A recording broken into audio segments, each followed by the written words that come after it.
She said you can go to that restaurant, should be open now, and if you spend $75 or more in the restaurant, then parking is validated and it's free. And so of course I asked, okay, well what if we don't spend $75? And she said then parking's $125. $125. I am still on board the Star of the Seas, the newest, biggest cruise ship from Royal Caribbean. We spent the last 4 nights here on board on this preview sailing, have gotten to see all the shows, eat at a lot of the restaurants, swim in a few of the pools, but now the time has finally come. They're kicking us off. It's the last day of the cruise. And I thought it might be interesting for you to see what this process is like when you have to disembark the largest cruise ship in the world. Technically, the ship can take over 7,000 passengers. 7,000. But the rumor is that this cruise only has about 5,100 passengers. And I mean, only 5,100 passengers. And so what do you think? When we leave our cabin to leave the ship, do you think it's going to be total cruise chaos? Or is it going to be smooth sailing? If you want to find out, just keep watching. I'm Morgan from the very unofficial travel guides. I've been making travel videos now for over 15 years of popular and not so popular tourist destinations to give you a very honest, unofficial look at what it's like to be there. And my 2 books, Places Please and Getting Stitches on a Cruise Ship, are part travel guide and part autobiography, full of tips, tricks, and stories about traveling around the world. If you like to read and want to give me a little extra support, check them out on Amazon now. I decided to do goodbye cabin. Do you say goodbye to your cabin too when you leave? It's like a final ritual. The elevators on the Star of the Seas are the kind where you pick the floor and then it tells you what elevator to get into. This is really convenient and it spreads out the people between the elevators. Just so you know what floor the gangway is. I think we have to go to the promenade, right? 5. So you have to press 5, and important is you have to look at what elevator you have to go to. If you forget that, you're going to get in the wrong elevator.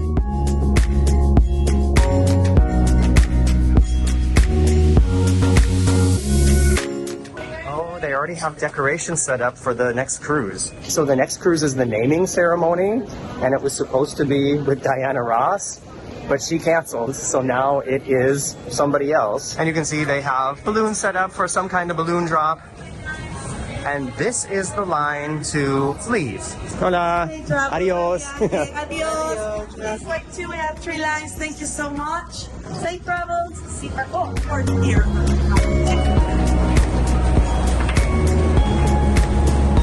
We are on the ship.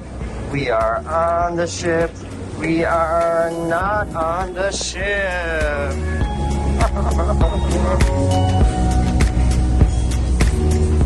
The line to get out of the ship took like 2 minutes, and now we have a long walk down the jetty and through the port building, through the terminal, and there are people coming from a few different directions. There are a few, I can see at least 2 gangways or 2 jettyways, whatever they're called, leaving out of the ship, so it's not just the one that we're in. Oh yeah, this is the same hallway we walked through in the other direction when we boarded the ship. You can see there are a lot of people, but everybody's moving. It's not like it's some line that people are waiting in. It's kind of just a continuous motion. So far, so good. What's the next room gonna look like here by the luggage pickup? We both just have carry-on bags, so we didn't put our suitcases outside last night. We have everything with us, so we don't have to look for our suitcases. We just have to sashay right on through here. I remember this ramp from when we disembarked the Utopia, yeah. That I was surprised at how, here we are. Like, yeah, nothing ever stopped. We just kept walking and walking and walking. We miss you already. I do too. If you're up to date here on the very unofficial travel guide, you'll know the most recent cruise I did was on the Norwegian Viva. It was a Mediterranean cruise, and we ended in Athens. And when we were disembarking that ship, they had to stop everything. They literally made a ship-wide announcement saying nobody can leave the ship because the terminal building was so full. It's confusing to me why sometimes in some ports and some terminals it goes super easy, and then sometimes everything gets stuffed up. All of your luggage before you clear customs. If you clear customs without your luggage, they will not allow you to return. Welcome back, all my smart travelers.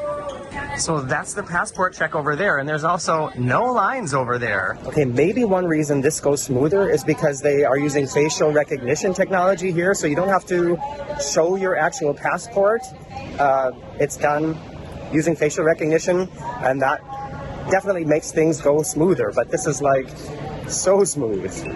That took like 3 seconds. And this is already the exit to the terminal building. So from the time we left our cabin until now, I'm gonna say not even 5 minutes has gone by. What would you say, Jess?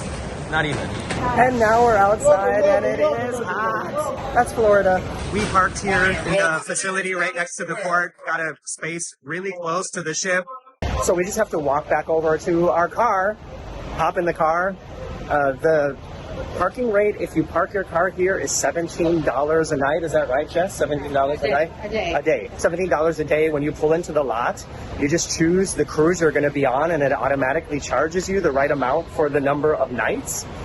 And we just figured it would be way more convenient and not necessarily so much more expensive than if we stayed in a hotel, took or booked some kind of shuttle service over to the port and back. And yeah, we just wanted a little more convenience. And honestly, the amount of money that it cost us more to do it this way was definitely worth it, I would say. That blue Toyota there with the trunk up, that's our car. And there's the ship. I mean, could not have been closer probably. And I let some fresh air into this car that's been baking in the sun for the last 4 days. And there's our ship. This was a really good trip. Jesse was just saying, when you disembark here, it kind of spoils you for when you go to other terminals that aren't as well organized and like well staffed, I guess. I don't know. We just disembarked the largest cruise ship in the world, and it didn't even take 5 minutes. And we've both been on other cruises where it's taken so much longer. And it's not super early. It's not. It's already like almost 20 past 8. When we disembarked the Utopia at this time last year, on the day that we left the ship, there was supposed to be a rocket launch. So we went over to, do you remember the name of the park? Jetty Park. Jetty Park. It's a place where you also see a lot of people watching the ships sail in and out. And the rocket launch was supposed to be like, I don't know, like at 9:30. So we got there at 9, got a spot. And then the launch was pushed back and pushed back and pushed back again. And we ended up sitting in the car for like 4 or 5 hours, I think, half of a day, hoping that eventually they would launch this dang rocket. And it didn't happen. We're going back past the port in the other direction, and we decided we're going to try to drive past the new Epic Universe theme park. It's going to be really hard to drive past there and look at all the rides and roller coasters and not go inside, but we don't have time. And there's a great big cruise ship called the Star of the Seas. Turn right. There's a sign, Epic Universe. Yes, please. Oh man, I wish we had more time and more money. Stella Nova and Terra Luna. That's what the hotels are called. Turn right. Maybe we'll try to go to the Helios Grand Hotel. See what happens.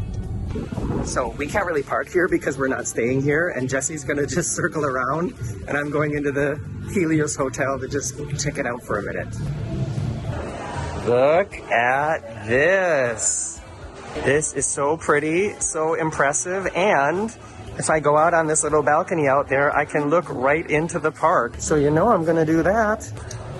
Maybe I can't go out there? I can. It's just not an exit from the hotel. Oh my gosh, I can't believe I'm standing here. Look at this. You can't imagine how exciting this is to me. And how difficult it is to be standing here and not be able to go inside. Over here is the huge launched racing roller coaster. This is like the Ministry of Magic, Harry Potter area of this park. That's a very special carousel in the middle of the park. You can see a little bit of the Nintendo area over here. And I believe then this must be the entrance portal to the Monsters area of the park. Oh my gosh, this is so beautiful. I can't wait to come back here. It really gives me something to look forward to. And now I'm gonna go pee and hustle back to the car before Jesse gets in trouble. Okay, listen to this. I asked the valet, I said, if we just want to come in and have lunch and hang out for an hour before we go to the airport, how can we do that? And she said, oh yeah, there's no problem. The restaurant on the left side of the lobby, I don't remember what the name of it is. She knew what it was. I just don't remember what she said. She said, you can go to that restaurant, should be open now. And if you spend $75 or more in the restaurant, then parking is validated and it's free. And so of course I asked, okay, well, what if we don't spend $75? And she said, then parking's $125. $125. I guess that's how they make sure that their ramp here is purely for people staying at the hotel, because who is going to pay $125? Dang. Oh man, there goes a bus to Volcano Bay. Oh, it's so tempting. I mean, it would make absolutely no sense. I have to be to the airport by noon at the absolute latest, and it's already 10:15, so you know, we wouldn't even get on one ride probably, because yeah, people have been rope dropping the park probably for an hour now. By the time we bought some kind of pass and got inside the park, there, you know, it would make no sense. But it's still hard to be here and just be in like this fun vacation-y atmosphere environment and know I'm just on my way to the airport. But gives me something to look forward to. Almost back at the airport now. I'm really early at the airport, but I'm all checked in. No problem at all. I've seen this airport be way, way crazier than it is right now, especially the Delta counter here. Let's see what it looks like at security right now, because that's also someplace that here in the Orlando airport, sometimes it's just insane. It says the wait time is between 4 to 7 minutes, and I have been here where literally this whole carpeted area is like up until here, just a line of people waiting to get through. So now I'm gonna do what you do when you have time here. Go to the Disney store, go to the Universal store, and get me a quesadilla. Nothing can stop us now.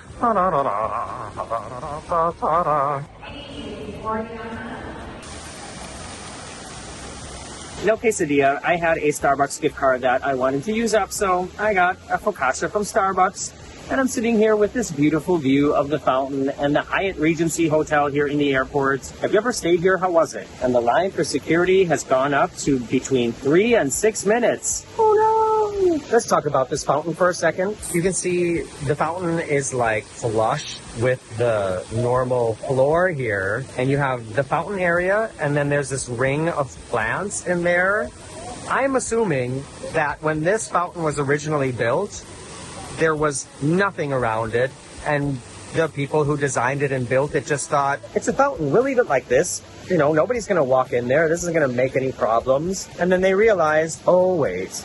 And then I bet the first thing they did was just put all those plants in there, and I bet people still walked through the middle, or their kids went strolling through the middle, and then they realized, nope, gotta put up a fence. I'm assuming that is the progression of how this fountain looks today, and I wouldn't be surprised if the next time I was here, there's like a glass dome over it. If you get to the Orlando airport early, here's some advice for you. The part of the airport before you go through security is a way more interesting place to hang out than the part after you go through security. Besides the Disney store, there are other shopping possibilities here. There's also a food court with a lot of different options for different tastes and different budgets. And my experience is it's just a little bit less crowded here, and there's more places, more comfortable places to sit down and just wait. Of course, you want to keep an eye on the line at security and don't let that get huge while you're waiting. But altogether, if you have extra time, I would say don't go through security too early, because after security, okay, you do get to go on a ride. That is a plus. Ooh, look at the pretty train tunnel. Can we go on that, Mom? Okay, things have improved here a little bit over the years behind these carts. There's a Starbucks, there's an Outback, there is a Burger King, there's a wine restaurant, Bahama Breeze Island Grill. But if you just want to grab something quick to eat, or if you are like a group of people and maybe there's some picky eaters with you, there's way more options back in the other part of the airport, and it's just a little more comfortable and less chaotic.